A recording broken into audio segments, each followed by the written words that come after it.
আসসালামু আলাইকুম dear friends, A bag of job channel আপনাকে স্বাগতম। চলে আসলাম আমি মোহাম্মদ হামিদুর রহমান নতুন একটি নিয়োগ বিজ্ঞপ্তি নিয়ে। আশা করি আল্লাহর রহমতে আপনারা সবাই ভালো আছেন। তো আজকের নিয়োগ বিজ্ঞপ্তি সম্পর্কে যে সকল গুরুত্বপূর্ণ তথ্য আছে সে সকল গুরুত্বপূর্ণ তথ্য নিয়ে আলোচনা করব। তো অবশ্যই ভিডিওটি আপনারা স্কিপ না করে পুরো ভিডিওটি ভালোভাবে দেখবেন। আর যারা এখনও নতুন আছেন আমার চ্যানেলটি সাবস্ক্রাইব করেননি তারা এ ব্যাগ অফ জব চ্যানেলটি সাবস্ক্রাইব করে ফেলুন। এবং অবশ্যই আপনার কাছে একটা রিকোয়েস্ট থাকবে, সেটি হচ্ছে আপনারা অবশ্যই লাইক, কমেন্ট এবং শেয়ার অবশ্যই করবেন। তো আমি আর বেশি কথা না বাড়িয়ে চলে যাব প্রধান আলোচনায়। তো চলুন দেখে আসি আজকের নিয়োগ বিজ্ঞপ্তিটি।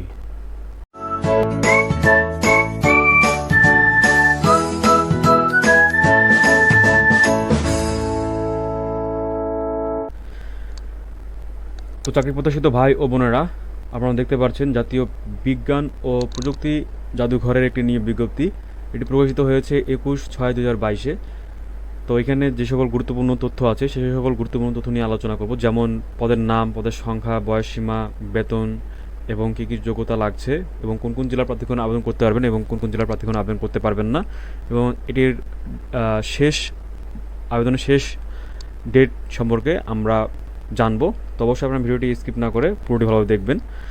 তো প্রথমে আমরা দেখি এখানে দেওয়া আছে নিয়োগ বিজ্ঞপ্তি। জাতীয় বিজ্ঞান ও প্রযুক্তি জাদুঘরের রাজস্ব খাতের নিম্নোক্ত শূন্য পদগুলোতে অস্থায়ীভাবে লোক নিয়োগের জন্য বাংলাদেশের স্থায়ী নাগরিকদের নিকট থেকে দরখাস্ত আহ্বান করা হচ্ছে। অবশ্যই আপনাদেরকে ডাক যোগাযোগের মাধ্যমে অবশ্যই আবেদন করতে হবে। তো এখানে আপনারা দেখতে পাচ্ছেন যে পদের নাম দেওয়া আছে ইলেকট্রিশিয়ান পদ একটি, এবং এখানে সর্বোচ্চ বয়স হচ্ছে 30 এবং বেতন স্কেল হচ্ছে 9,300 থেকে 22,490, এবং এখানে যোগ্যতা লাগছে কোনো স্বীকৃত বোর্ড হইতে বিজ্ঞানে দ্বিতীয় বিভাগে মাধ্যমিক স্কুল সার্টিফিকেট বা সমমানের পরীক্ষায় উত্তীর্ণ হতে হবে, এবং স্বীকৃত প্রতিষ্ঠান হতে 2 বছরের ইলেকট্রিক্যাল বিষয়ের ট্রেড কোর্স উত্তীর্ণ সহ সংশ্লিষ্ট কাজের অনূন্য 2 বছরের বাস্তব কর্ম অভিজ্ঞতা থাকতে হবে। তবে শর্ত থাকে যে ক অথবা খ শ্রেণীর লাইসেন্সধারী প্রার্থীগণকে অগ্রাধিকার দেওয়া হবে।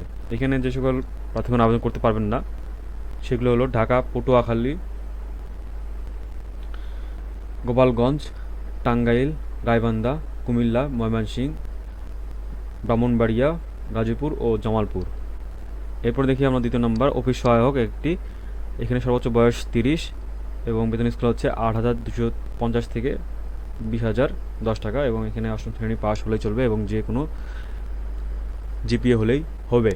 তো এখানে আপনাদের যে সকল জেলার প্রার্থীগণ আপনি আবেদন করতে পারবেন না। ঢাকা, গাজীপুর, ফরিদপুর, টাঙ্গাইল, শেরপুর, খুলনা, চাঁদপুর, বরিশাল, কুড়িগ্রাম, ব্রাহ্মণবাড়িয়া, পটুয়াখালী ও গাইবান্ধা এই সকল জেলার প্রার্থীগণ আপনারা আবেদন করতে পারবেন না। তাছাড়া সকল জেলার প্রার্থীগণ আপনারা আবেদন করতে পারবেন, এবং আবেদনের শেষ তারিখ হচ্ছে 15/7/2022। এবং আবেদনের জন্য অবশ্যই আপনাদেরকে এই যে এখানে যে আপনার দেওয়া আছে যে আবেদনপত্রের সাথে বাংলাদেশের যে কোনো তফসিল ব্যাংক থেকে মহাপরিচালক ও জাতীয় বিজ্ঞান ও প্রযুক্তি জাদুঘর ঢাকা এই অনুকূলে অবশ্যই আপনাদেরকে আবেদন করতে হবে, এবং অবশ্যই তাদেরকে 100 টাকার অফেরারযোগ্য ব্যাংক ড্রাফট পে অর্ডার জমা দিতে হবে, এবং এছাড়া 5 সেমি ইন্টু 5 সেমি আকারের 3 কপি ছবি ব্যতীত অন্য কোনো কাগজপত্র জমা দিতে হবে না। তো এখানে আপনারা দেখে নিলেন যে আপনাদের এখানে কত টাকা ফি লাগছে, এবং আপনারা কিন্তু অবশ্যই এই যে অ্যাড্রেসটি এটা অবশ্যই ভুল করবেন না, এই অ্যাড্রেসে আপনাদেরকে আবেদনপত্র পাঠাতে হবে। আমি আবার বলছি, মহাপরিচালক জাতীয় বিজ্ঞান ও প্রযুক্তি জাদুঘর, আগারগাঁও, শেরেবাংলা নগর, ঢাকা 1207 এই বরাবর অবশ্যই আপনাকে আবেদন করতে হবে, এবং সেটি হচ্ছে ডাক যোগাযোগের মাধ্যমে।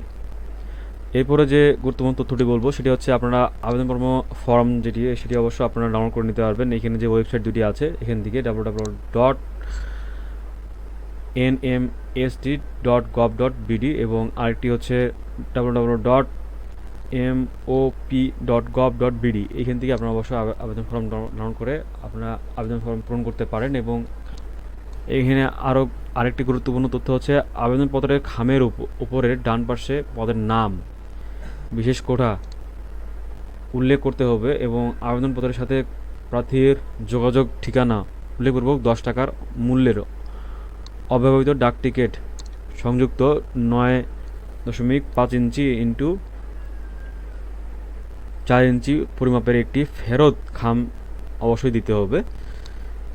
এবং প্রার্থীর যে বয়স সেটি হচ্ছে 15/7/2022। এখানে যে তারিখটা দেওয়া আছে এই তারিখটা এবং আপনাদের একাডেমিক সার্টিফিকেটে যে আপনাদের জন্ম তারিখ দেওয়া আছে সেই তারিখ, এই তারিখ দুটি অবশ্যই আপনারা ক্যালকুলেট করে যদি 18 থেকে 30 বছর হয়ে থাকে তাহলে অবশ্যই আপনারা আবেদন করতে পারবেন।